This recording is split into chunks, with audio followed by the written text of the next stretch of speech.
Okay, beloveds, this is the second part of guilt.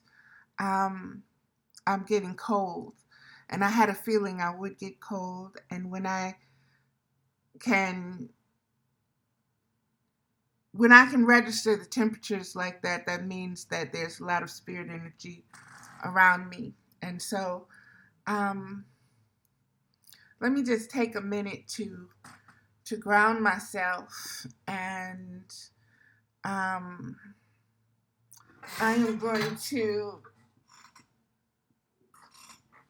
light some more incense and um, begin things once again, because I can tell this is getting ready to be very deep. So I need to put some grounding measures in place. Okay, beloveds, like I said, need to put some grounding things in place. Um, Simply because this is, like I said, temperatures are changing. There are different things that I am feeling and knowing. So there's a lot of my guides close.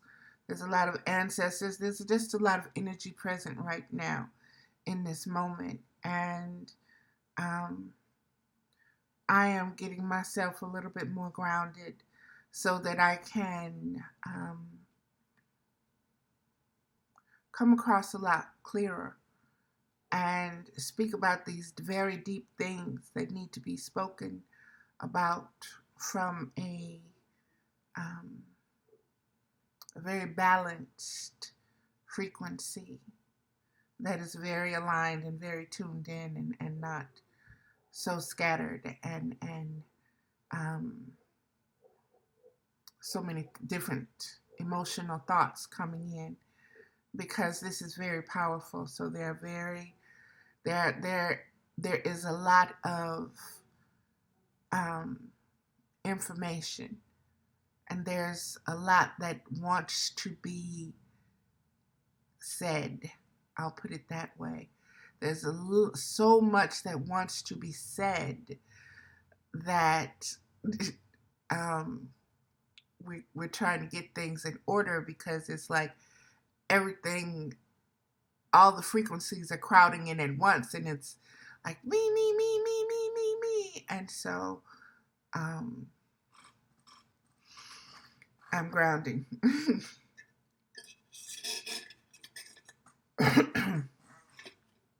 Okay. Um, Let me begin again. Um, and I'm going to post that other video as well. It is what it is, beloveds. 3:33, Saturday, June 13th.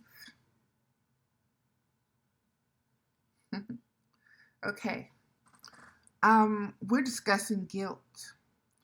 We're discussing the emotion, guilt as an emotion.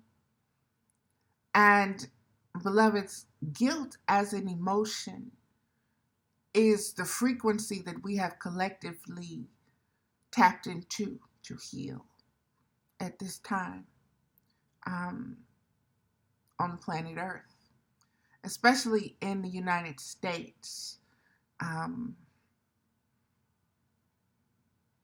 I really want you to understand the energies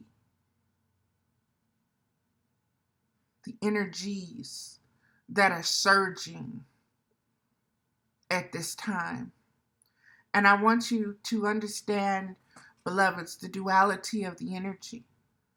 And to bring about the healing, you're going to really have to be knowledgeable of the emotion itself, of the energy, of the frequency, of the mirror reflection, as well as the opposition, the polar opposite of guilt. You're going to have to understand and understand the many different frequencies that align with guilt in order to make guilt so strong. Guilt is a very strong emotion. And guilt is so strong because it is a belief that has been seated within you. And you nourish it. And it has become so rooted in your knowledge of yourself, your identity, that we don't know how to disassociate from it. And it rules us. And guilt doesn't necessarily have to be something that you yourself have done.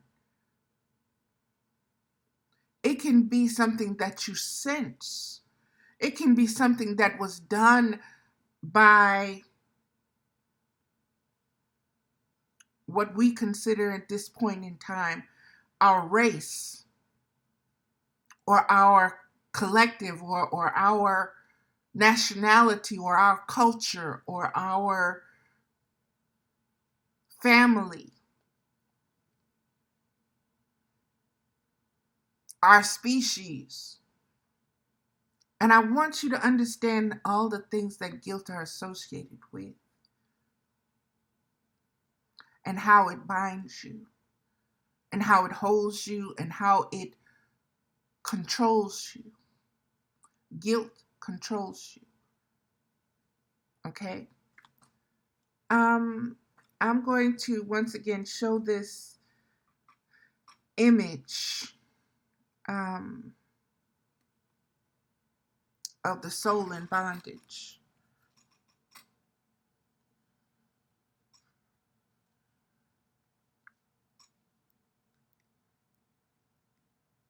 And look at that white butterfly. Okay? Look at these colors. Like I said, these colors, these ropes, they, to me, they symbolize the umbilical cord.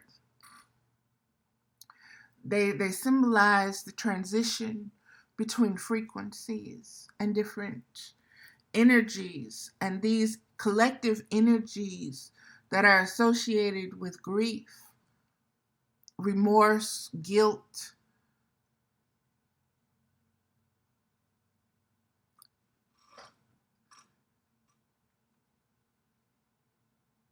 Guilt is an emotional experience, whether conscious or unconscious. You experience this emotion. And I want you to think of when you are in the womb. How much guilt was around you before you were even born into this world? As an incarnated spirit developing into flesh, how much guilt did you absorb? How much grief did you absorb?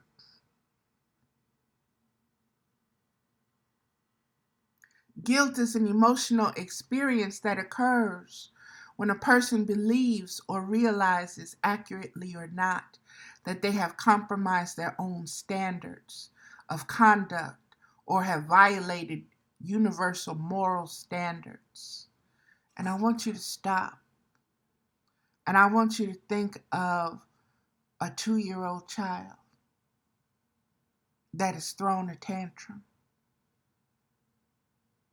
and that recognizes what it did was wrong and how it feels.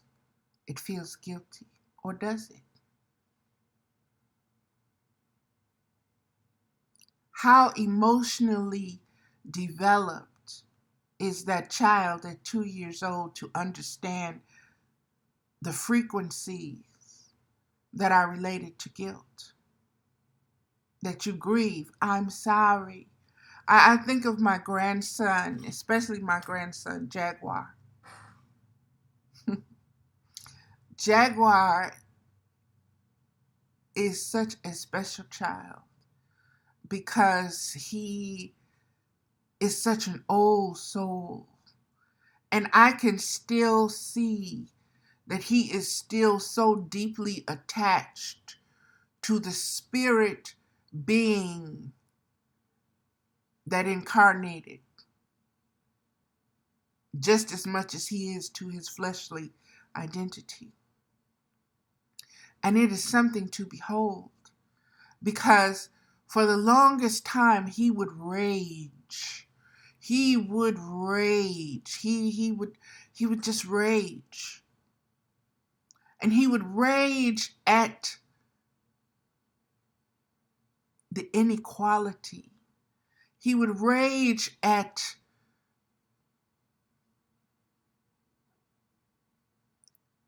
just not being able to be heard, to be seen, to be felt the way that he knew things should be.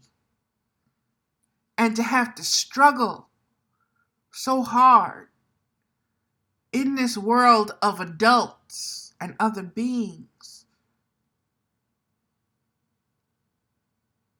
I want us to start realizing and looking at guilt and how we respond to guilt, how we are obsessed and compulsively react, respond, and generate guilt in others.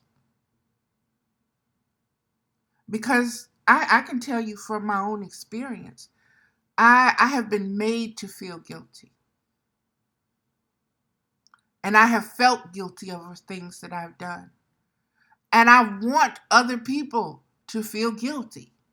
That particular emotion, I want you to feel guilty.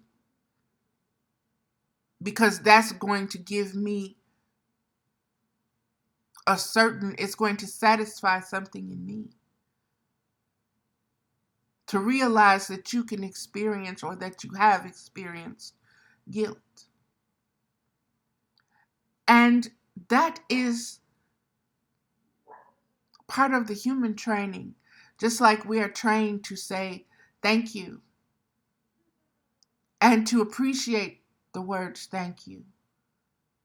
You want to hear that gratitude. You want to know that a person is thankful. That is an emotion. That is on the opposite scale or spectrum of the guilt and shame and everything else. But beloveds, I hope this is coming out in the way that is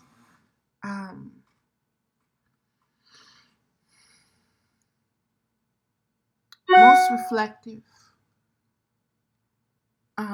There's going to be so much here, and I know that so many others will get it, dissect it, break it down, maximize it, minimize it, write books about it, write songs about it, do whatever you need, do websites, do whatever, because this is where we are right now in our ascension process. And what we are having to ascend in this moment is guilt, is the belief of guilt, is our relationship with guilt. And in order to do that, we have to be able to identify it very clearly and not take it so personal. Not take it so personal. You have to feel it to heal it. You have to feel the guilt. You have to know what this guilt feeling is all about. You can't say, no, I don't want to feel that. No, I don't want to do that. No.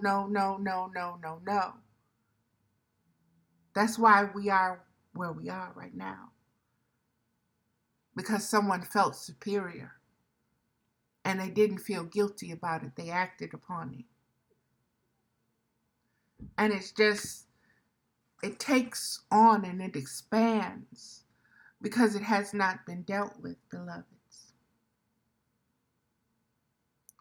I'm going to get a little bit more into it and then I'll put this phone down. But guilt and its associated causes, merits, and demerits are common themes in psychology and psychiatry. Both in specialized and in ordinary language, guilt is an affective state in which one experiences conflict at having done something that one believes one should not have done, or conversely, having not done something one believes one should have done. It gives rise to a feeling which does not go away easily, driven by conscience. Sigmund Freud described this as the result of a struggle between the ego and the superego. Parenting imprinting. Freud rejected the role of God as punisher in times of illness or rewarder in times of wellness. While removing one source of guilt from patients, he described another. This was the unconscious force within the individual that contributed to illness. Freud, in fact, coming to consider the obstacle of an unconscious sense of guilt as the most powerful of all obstacles to recovery. Hear that, beloveds. Hear that. The obstacle of unconscious sense of guilt is the most powerful of all obstacles to recovery. Because you believe yourself to either have done something or not to have done something. That feeling does not allow you the healing that you need. You can come to no conclusion, no acceptance, no form of gratitude, no form of anything until you heal, face, and separate yourself from that guilt.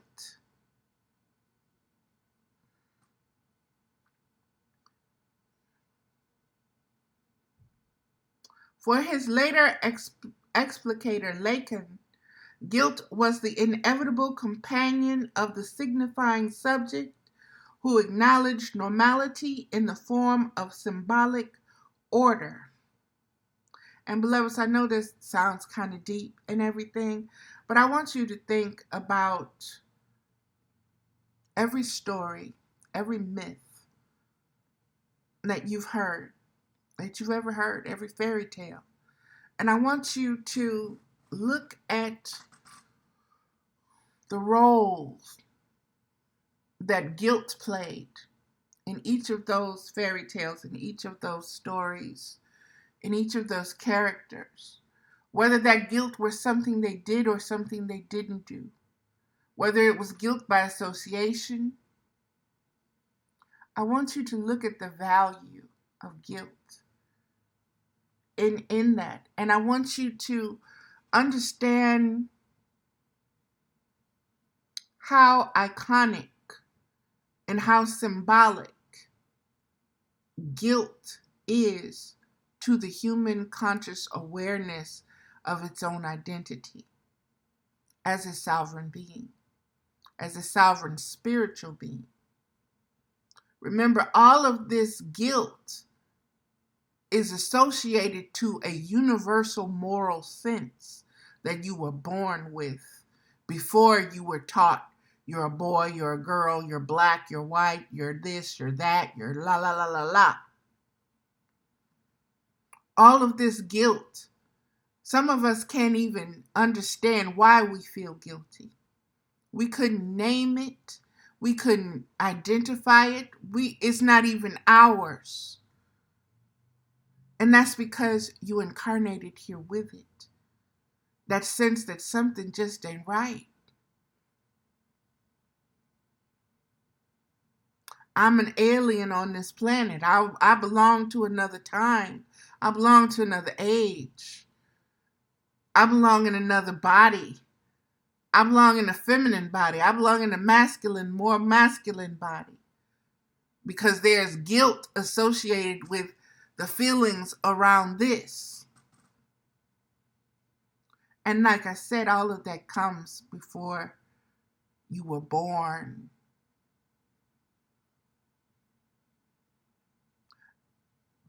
The earth is a lower plane. Being here causes the sovereign spirit a sense of guilt. And you see that from all the mythologies. Looking at the Christian mythology, you look at Adam and Eve feeling naked. And God says, who told you you were naked? Why do you feel naked? Naked was a guilty, ashamed. Even though they couldn't particularly articulate it. Understand where guilt fit in. Understand how guilt is playing out right now with George Floyd. Understand how guilt is causing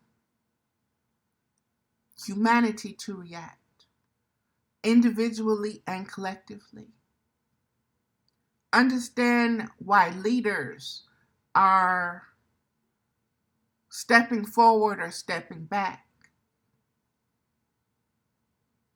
because of guilt. Their ability to feel guilt, their ability to identify guilt, or their ability to be shamed by the guilt that they feel, and thus that shaming takes them back into more deeper denial of witnessing the guilt, or that they are guilty of this. So it is very crucial that we as a collective right now and as individuals look into our own connection to the frequency of guilt, to the conscious awareness, not just of our own guilt, but of how guilt has been such a frequency in this world. Okay, let me get into a little bit more. There's so much here on guilt. Let me just keep going, beloveds. Alice Miller claims that many people suffer in their lives from this oppressive feeling of guilt, the sense of not having lived up to their parents' expectations. No argument can overcome these guilt feelings, for they have their beginnings in life's earliest period, and from that they derive their intensity. This may be linked to what Les Perot has called the disease of false guilt. At the root of false guilt is the idea that what you feel must be true. If you feel guilty, then you must be guilty. And this is why so many have a problem with facing guilt. This is why so many can't allow themselves this emotion, because they know that it's going to send them in a downward spiral. But beloveds, before we can move past this as a collective, we are going to have to deal with guilt. We're going to have to deal with what America has been built and based upon.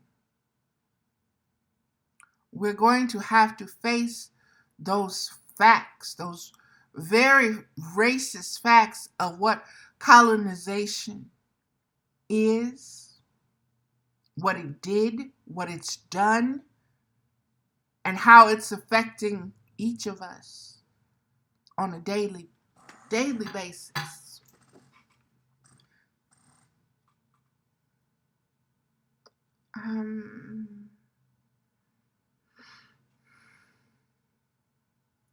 And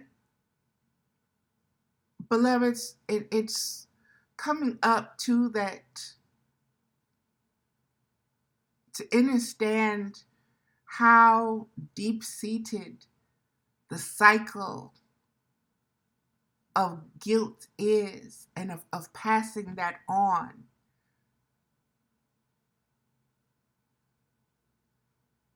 Passing on the guilt that you were born of a slave, that your ancestors were slaves.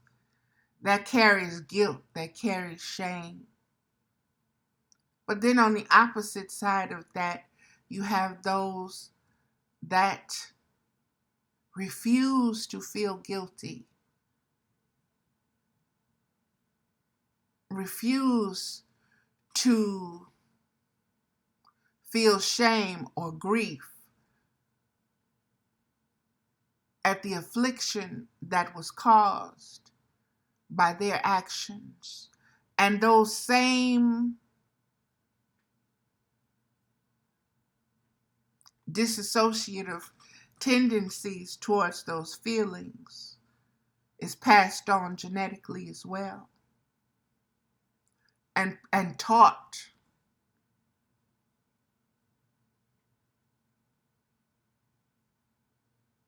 And this is what has to be uprooted from our consciousness as we ascend higher above this level. We have to ascend beyond guilt. We have to ascend beyond the guilt that we were born into. We have to raise that frequency higher. And you do that by confronting it, by identifying it, by feeling it, and by letting everyone know everybody has a sense of guilt. Coming from a universal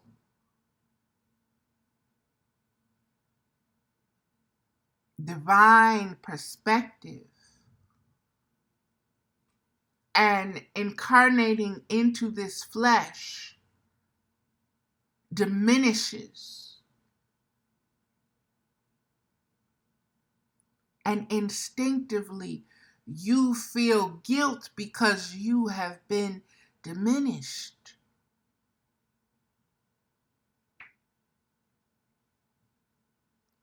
And now you have to figure it all out.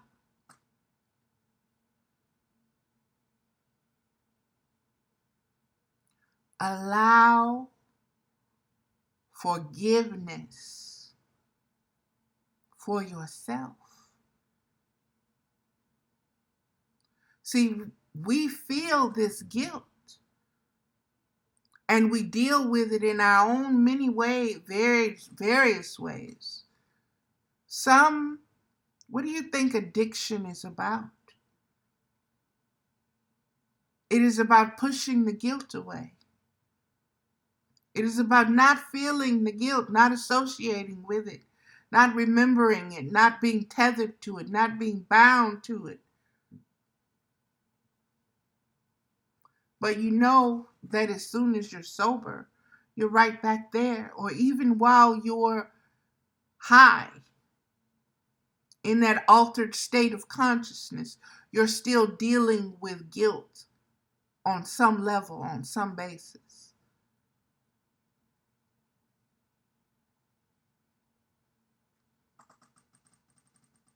Let me keep going.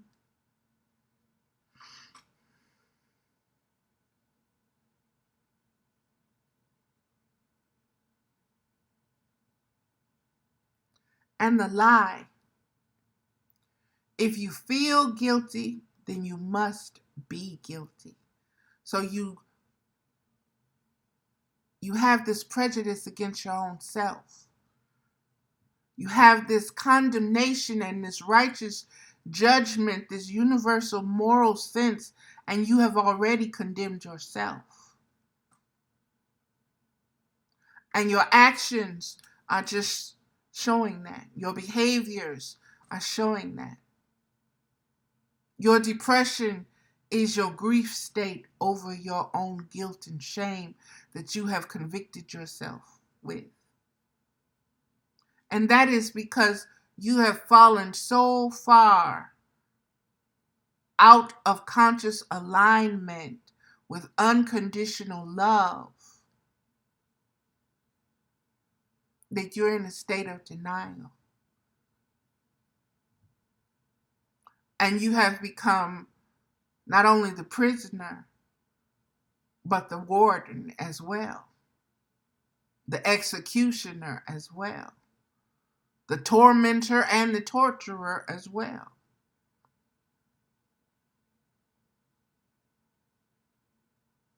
And beloveds, we teach this to our children.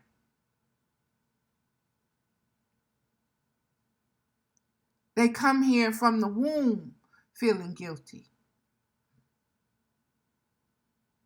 We tell them, shame on you. Look at how you're making me feel. Stop it.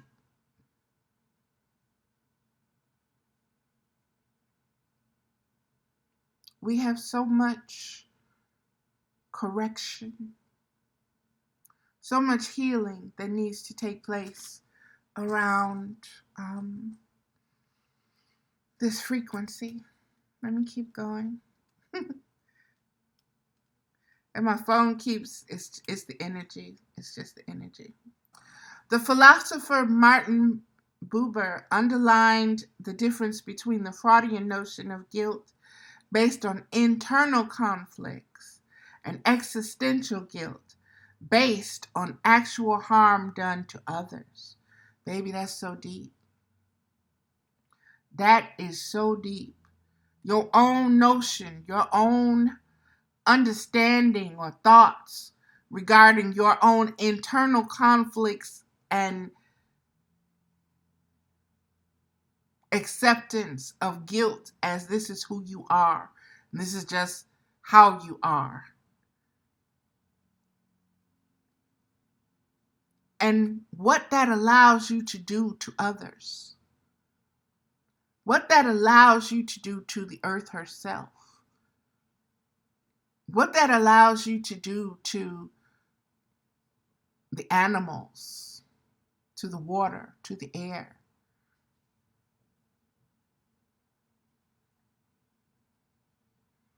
Guilt is often associated with anxiety. In Mania, according to Otto Finchal, the patient succeeds in applying to guilt the defense mechanism of denial by overcompensation. So reenacts being a person without guilt feelings.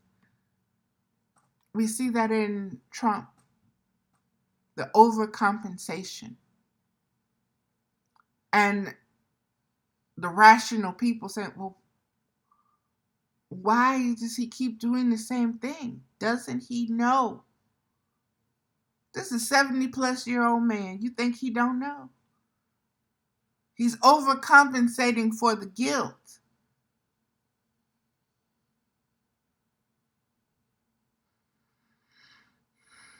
In psychological research, guilt can be measured by using questionnaires such as the differential emotional scales or the Dutch guilt measurement instrument. And beloveds, I'm going to tell you right now, if you really wanted to remove Donald Trump from office, based upon the guilt from the psychological standpoints of all the things that this man has done, what he just did with the photo op, where he had those officers charge in to those American citizens, with tear gas and shoving and violence to prove an egoic point with his quote unquote political base. When he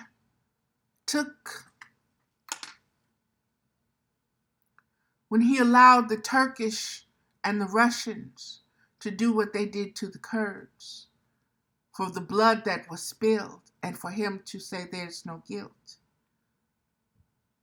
For him to deal with the racial divide in a way that he shows no remorse or guilt or grievance. And how he has dealt with the veterans,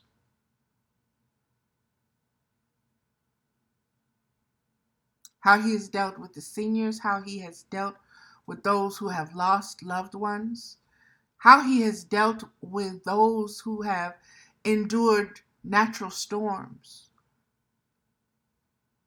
what he did to Puerto Rico, throwing towels, how he spoke to LaDavid's wife, those who he has around him who are unremorseful and do not feel or register guilt just the way he does. We have a lot to look at, beloveds, because we have a lot to heal.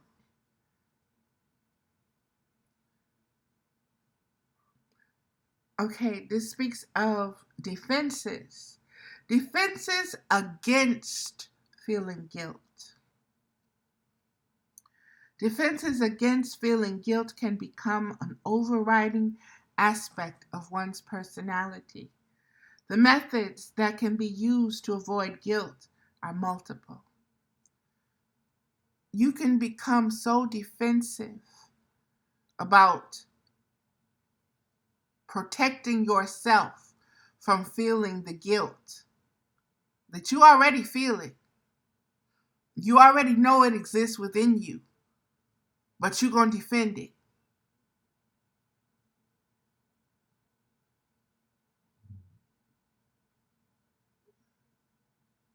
Repression, usually used by the superego and ego against instinctive impulses, but on occasion employed against the superego consciousness itself. If the defense fails, then in return of the repressed, one may begin to feel guilty years later for actions lightly committed at the time.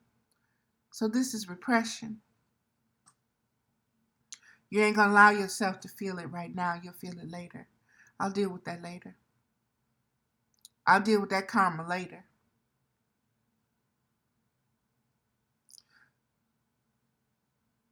You did something reprehensible. You did something that harmed. You did something that caused you to morally be uncomfortable with your universal frequency that you incarnated here with. But you repress that instead of dealing with it. And so you just keep finding yourself in this situation, or these situations keep repeating. Projection is another defensive tool with wide applications. It may take the form of blaming the victim. Woo! Projection. Projecting your guilt on the other person. That's like saying the person that was raped, they were raped because it was their fault, what they did. They shouldn't have been there. They shouldn't have dressed like that. They shouldn't have did this. They shouldn't have did that. They're the guilty one. Okay? The person that was raped, they're the guilty one. Not the person that raped the one that was raped, that's the guilty one. Not the one that raped them. The one that raped them, they was right. They was What did the rapist, the victim, that's whose fault it is. They made the rapist rape them.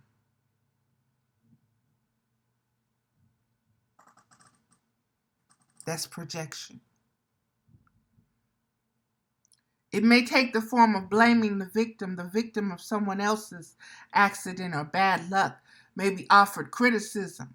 The theory being that the victim may be at fault for having attracted the other person's hostility. Alternatively, not the guilt, but the condemning agency itself may be projected onto other people in the hope that they will look upon one's deeds more favorably than one's own conscience, a process that verges on the ideas of reference. If I hadn't have did this, that wouldn't have happened. If I hadn't have did this, this wouldn't have happened. So you feel guilty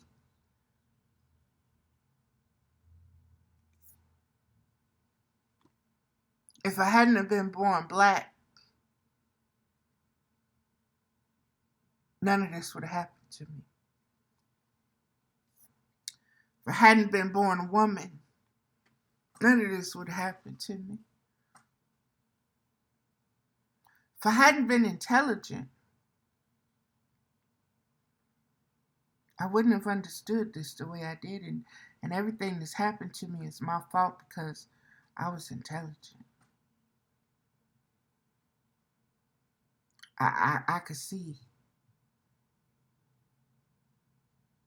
So it's all my fault for being able to see. People took advantage of me because I was able to see. If I hadn't been able to see, people wouldn't have took advantage of me. It's my fault. You're right. It's all my fault.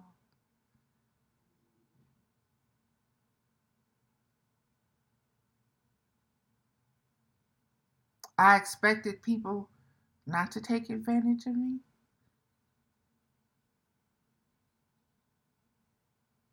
That's my fault too.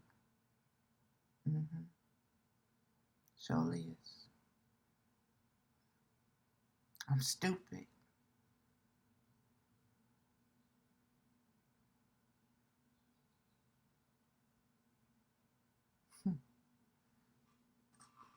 Conditioning. Guilt. The frequency of guilt, beloveds. How we deal with it personally, how we deal with it individually, how we deal with it collectively.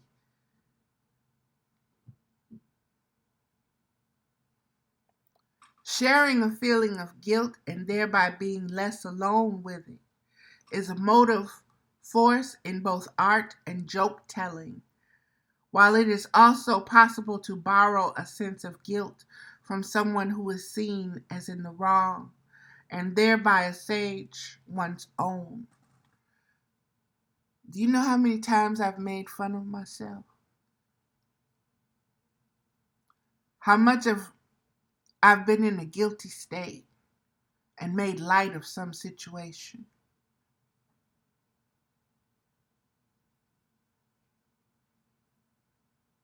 That's what your fat butt get.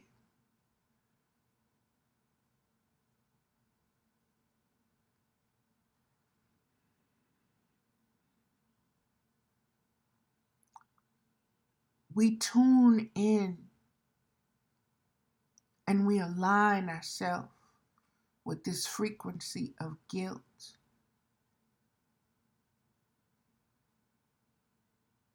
And then we overcompensate. We project, we repress, we reflect.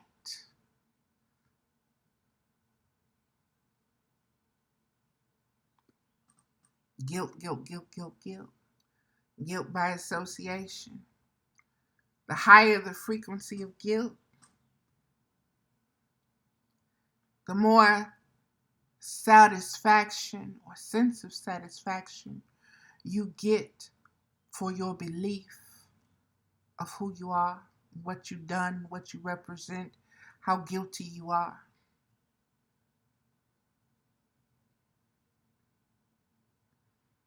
sharing a feeling of guilt,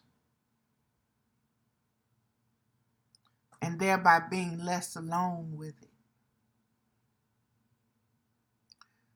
I feel guilty, so I'm going to give you a stimulus check. I feel guilty of what we've done to you, so we're going to offer you affirmative action. We're going to allow you affordable housing. We took your man from you, so we're going to give you food stamps.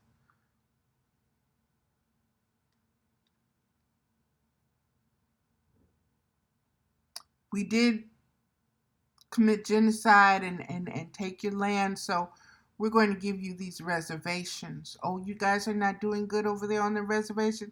Okay, well, we'll hook you up with some casinos. That's going to bring in another undercurrent of vice.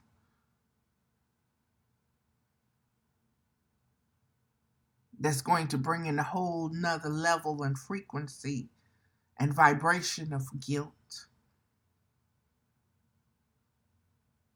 Because we consume guilt. Some get off on the frequency of guilt. It makes them feel good. It tickles their quiver.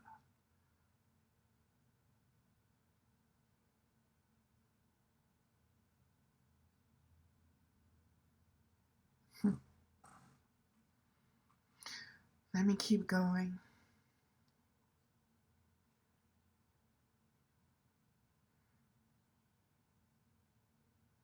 And this phone keeps doing the same thing. Okay. Self-harm may be used as an alternative. Self-harm may be used as an alternative to compensating the object of one's transgression, perhaps in the form of not allowing oneself to enjoy opportunities open to one, or benefits due as a result of uncompensated guilt feelings. Self-harm, those that form their addictions, that's self-harming. Smoking, self-harm. The guilt associated with smoking, self-harm. Not being able to quit, self-harm. Cutting, self-harm. Promiscuous, self-harm. Fighting, always putting yourself in some kind of drama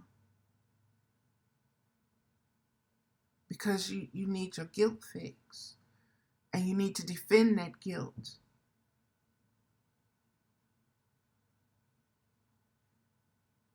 And you need to wrap it up as something else instead of calling it a spade. No, that's an ace of diamond, okay? That ain't no damn spade. What the hell you talking about?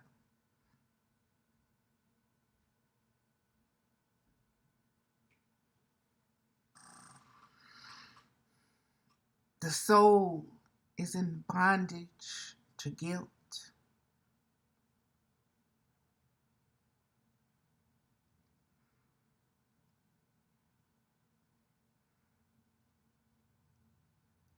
Self-harm, used as an alternative to compensating the object of one's transgression. You'd rather do something to hurt yourself, distract yourself from whatever you feel that you're guilty of or have already condemned yourself for. So because you hate this world, you go and you eat and you eat and you eat. because you feel ashamed, because you hurt, you starve yourself because you want to be pretty, and that's the only thing you can control.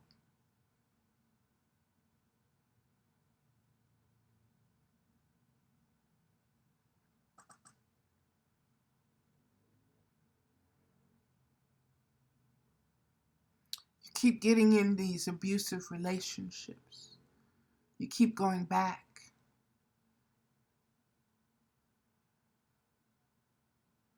He's been broken every bone in your body.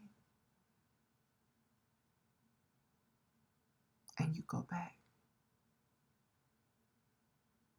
He's been beat your child. You take him back. He's your child and sold everything in your house for they little crack or they drug. And you let them back again and again because you feel guilty. Because it must have been something you did or didn't do. And so your guilt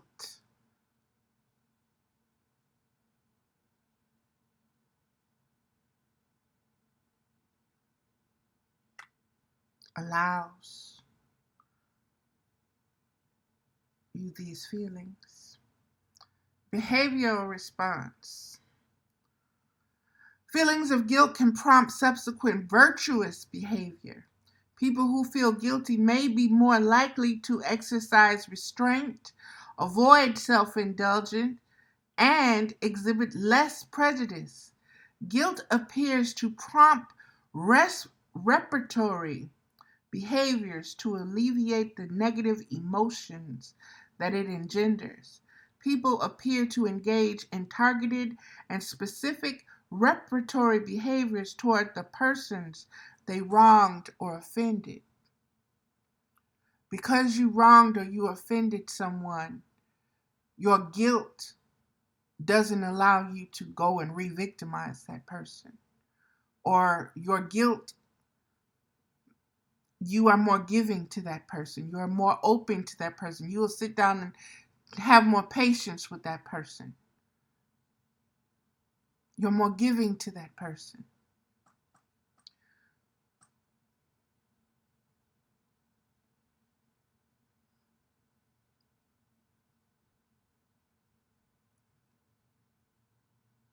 Lack of guilt in psychopaths. Individuals high in psychopathy lack any true sense of guilt or remorse for harm they may have caused others. I want you to really, really, really, really, really pay attention to that. And I want you, not just individuals, but as a collective. Individuals and collectives high in psychopathy lack any true sense of guilt or remorse for harm they may have caused others. And beloveds, these are the ones that have been termed and deemed monsters. These are the ones that we say are demons. These are the ones who commit atrocities beyond human acceptance. There is no excuse for them. None. It's not about, oh, you were dropped on your head, nobody loved you as a child. No, you've done something that is so reprehensible.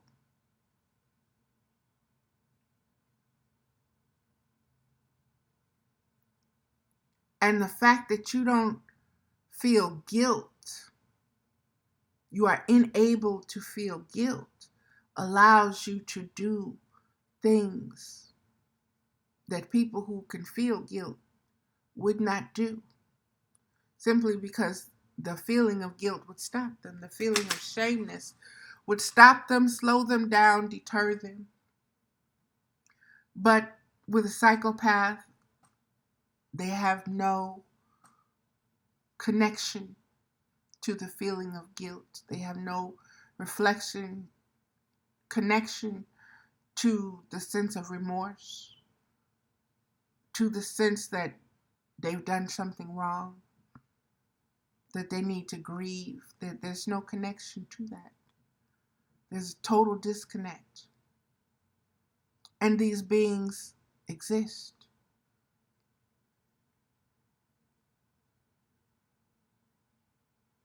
And a lot of these beings are in positions of power.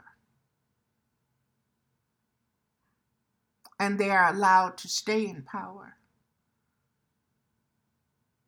because of the guilt that they are able to make others feel. That is how you blackmail somebody. If somebody ain't gonna feel guilty, you can't blackmail them. It's only somebody who feels shame, feels remorse,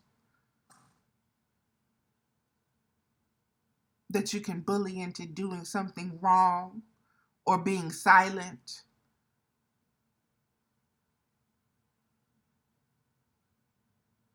But when you understand that human beings, we're all operating at a lower frequency, being incarnated into this flesh, and that our purpose and that our responsibility as individuals and collectives is to raise that frequency.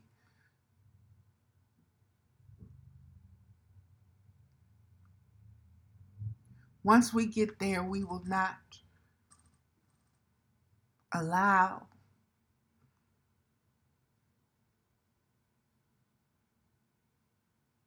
what has been put in place to remain. It'll be too uncomfortable for us. And that is where we are now. That is what this sense that is rising up, this ascension, that is what this is all about.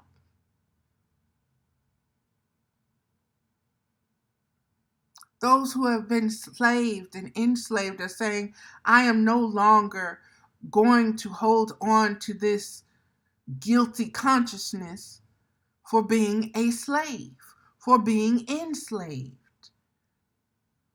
for having my parents be slaves. This sense of guilt, I'm not wearing that chain no more. You cannot bind me with that chain of guilt anymore. Oh no, I'm breaking that one. You better come up with something else. Because that one ain't going to work. That one ain't going to get it. Next. And I'm going to break that one too. Just give me a minute. That is what ascension is all about, beloveds.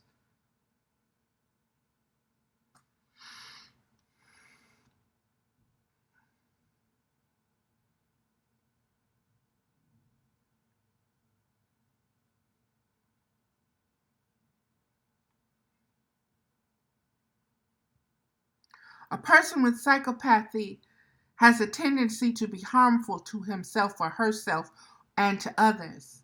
They have little ability to plan ahead for the future. An individual with psychopathy will never find themselves at fault because they will do whatever it takes to benefit themselves without reservation. A person that does not feel guilt or remorse would have no reason to find themselves at fault for something that they did with the intention of hurting another person. To a person high in psychopathy, their actions can always be rationalized to be the fault of another person. Did you hear that? Do step back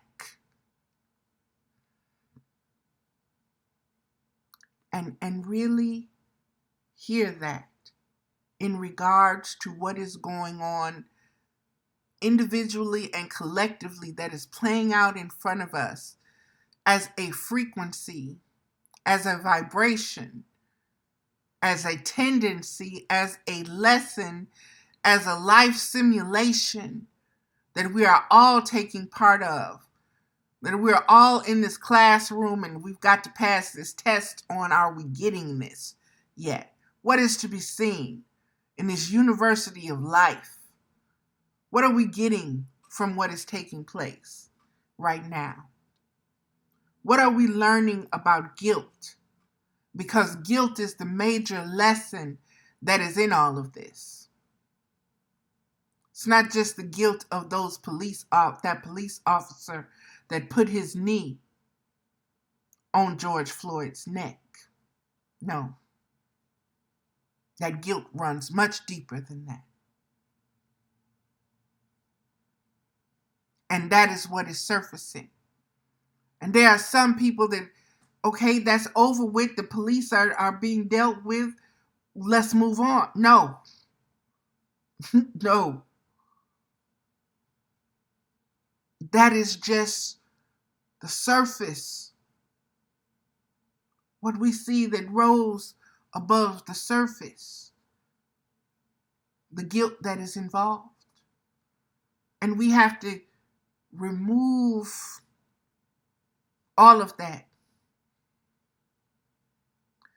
to the foundation of what that guilt was built upon in the first place. The founding fathers, we the people, and all of this, and it wasn't we the people. That was a lie. They were guilty of a lie right there. When you see other human beings as 2/3 of a human being, based upon the color of their skin,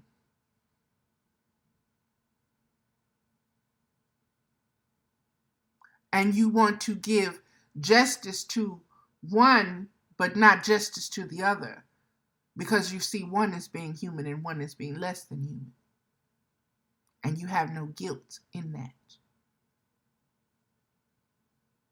That has to be addressed.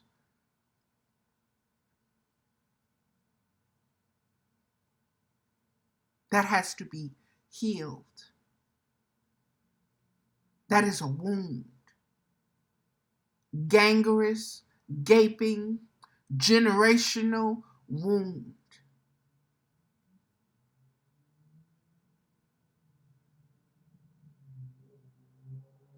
And it has to be healed. And the only way you're going to heal it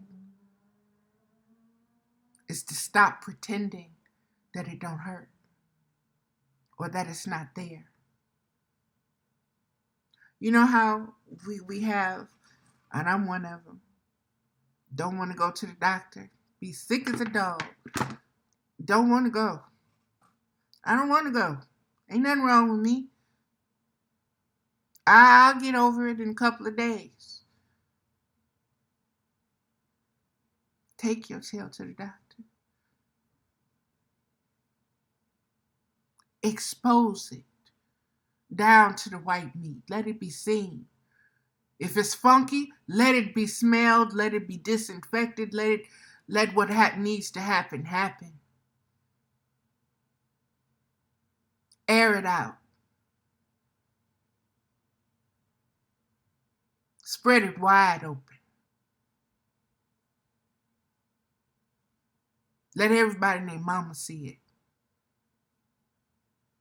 Because then you don't have no more guilt about it. Then you don't have no more shame about it. And then it's not just yours, it's everybody's. And the healing just don't take place in you alone. It takes place in everybody that had part of it.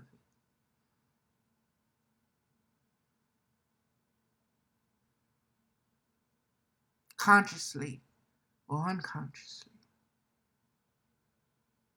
That's what existence is all about. And how healthy of an existence can you have if your foundation is based upon guilt? Guilt, shame, suffering, repression, lying, denying. Baby, that ain't no way to be. And that which incarnated into this physical body knows that and is at war against that. So you are at war with yourself. See, this idea and this identity of this ego, who you are as a being, baby, that's a lie.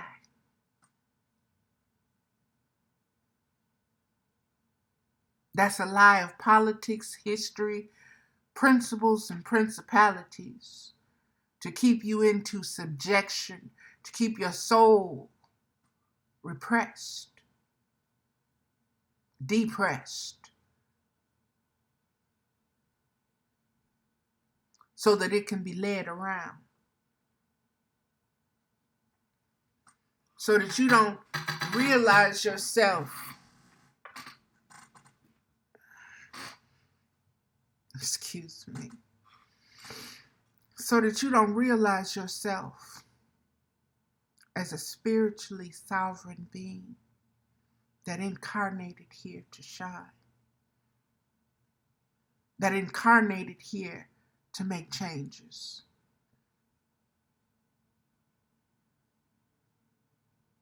that incarnated here to teach and be taught. Universe, one song, one lesson, unconditional love. How you gonna get unconditional love from guilt?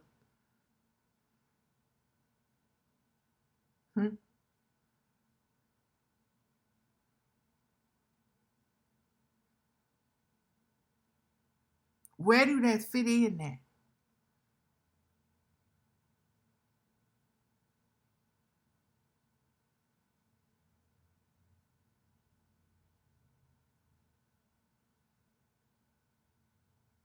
We have arrived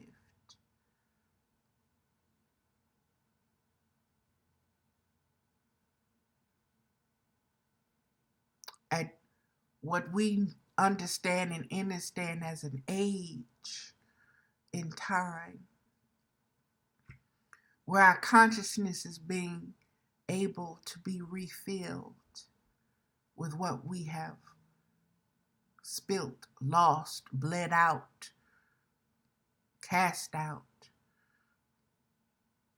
That is what the Aquarius age, the water bearer, is. The spiritual waters being reinstilled, being aligned. That means your vessel can now hold this consciousness that is being given.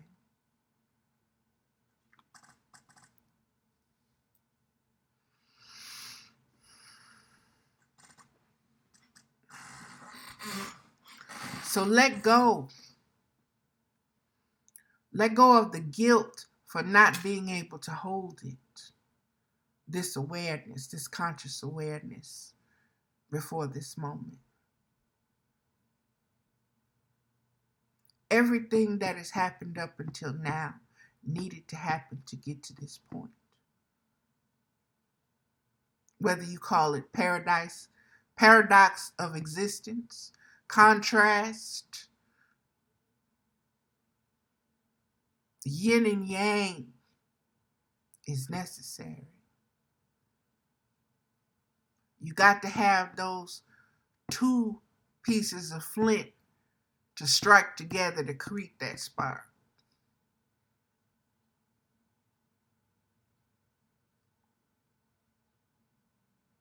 That is what is taking place. And many of us are on fire with it.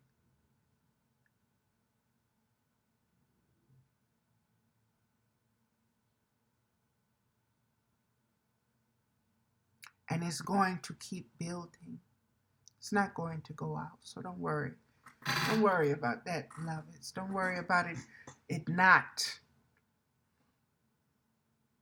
happening, or this just being one more startup or whatever the naysayers want to try to say.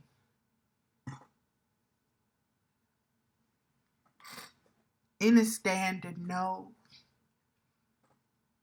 within the marrow and the deepness of your own self that incarnated here, everything is happening the way that it should be. Humanity is awakening according to its sense of guilt and responsibility, its sense of suffering,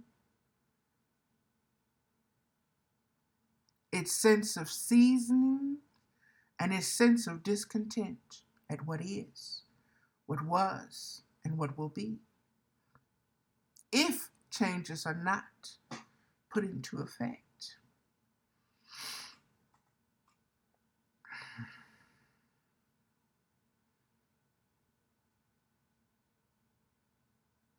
So don't worry, beloveds, let things be. They are unraveling. These seeds were planted long ago. We are only becoming consciously aware of the process of ascension that is happening, and that we are responsible for that process by the frequencies and the vibrations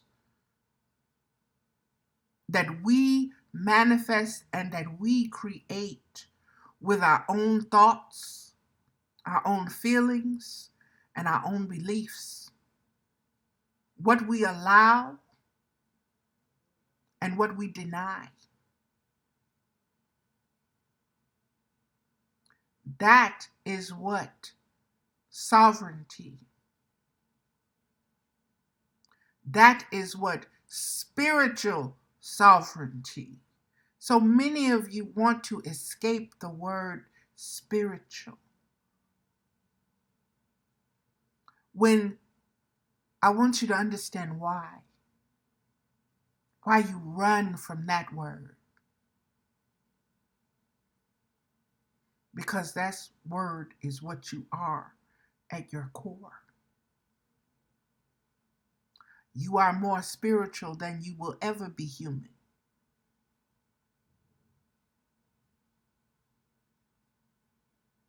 You are more spiritual, matter, frequency, existence, substance, than you will ever be human. Your humanness holds your spirit. Your spirit does not hold your humanness. You incarnated as a spirit.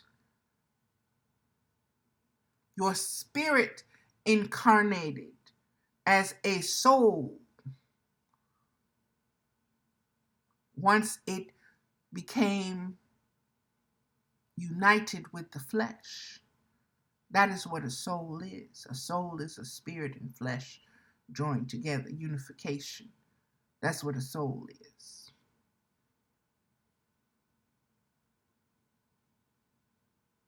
That's why an animal can be a soul.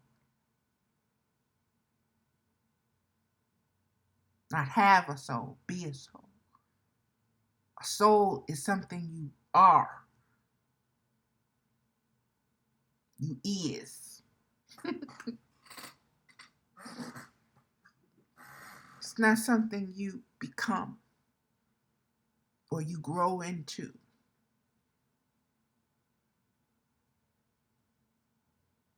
That is part of knowing.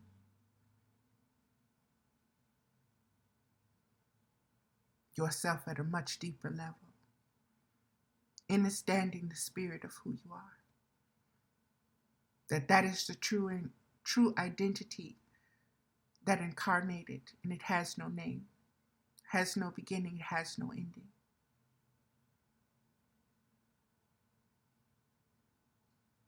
And it senses and sees things from a universal perspective that nothing can change. And any feeling, any emotion, any thought does not lessen your sovereign authority as a spiritual being incarnated.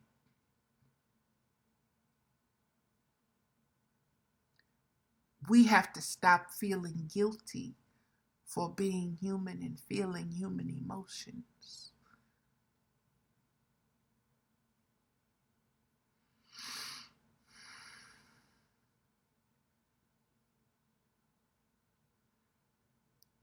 In order to do that, you have to acknowledge that is what is going on.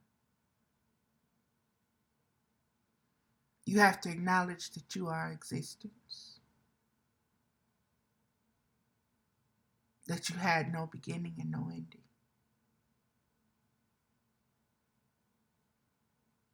That you are seen and unseen. That you are everything and nothing all at once. And all of that is inside this flesh. It was born. It's created. One cell became many.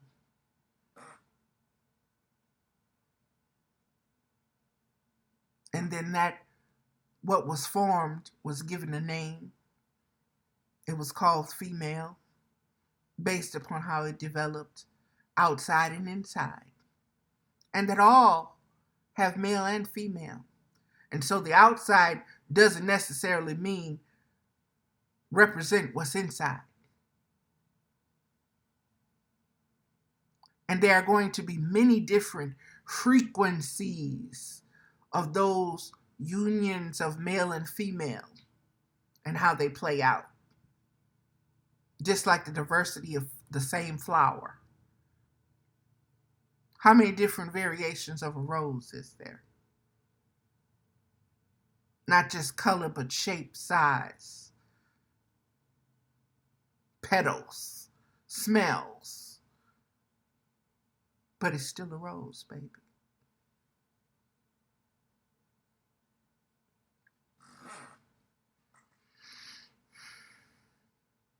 We cannot allow guilt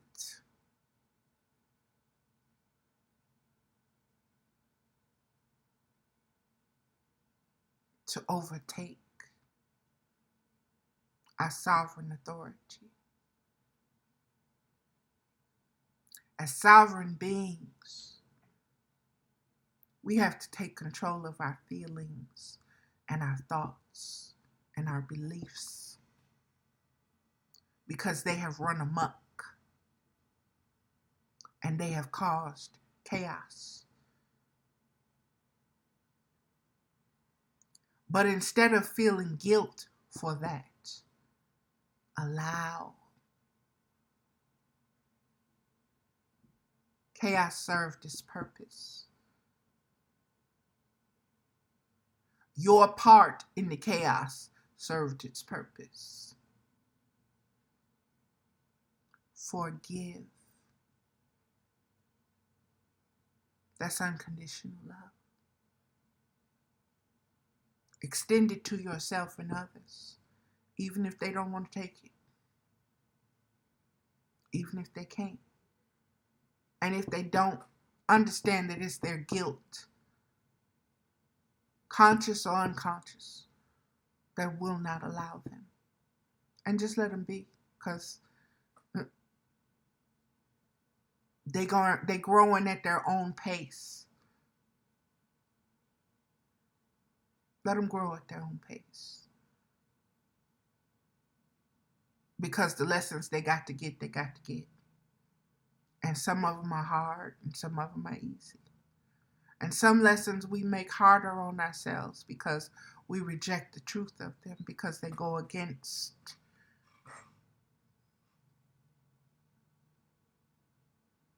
that's that play out between the authentic self and the egoic self, and whichever one you more identify with. See, the frequency is going to nourish you, but you can't act like you don't have control of the frequency that you're feeding yourself. And that's what is changing. That is what recognizing yourself as a sovereign being entails. Self-responsibility. I am responsible.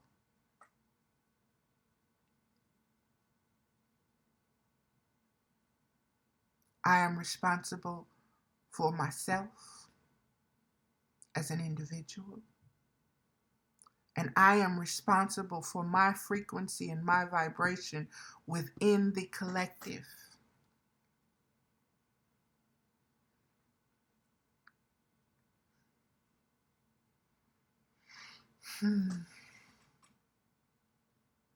I am going to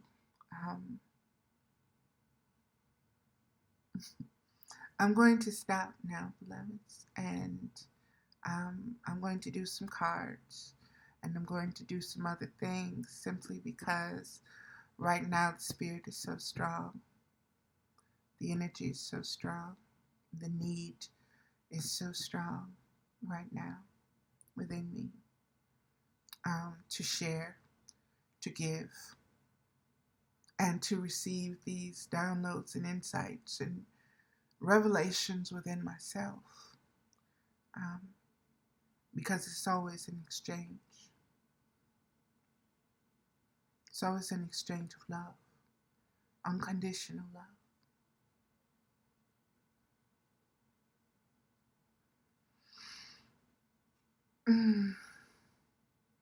Okay, that is going to do it for this particular video, and like I said, there will be more today, so there will be ongoing, simply because the energy is there.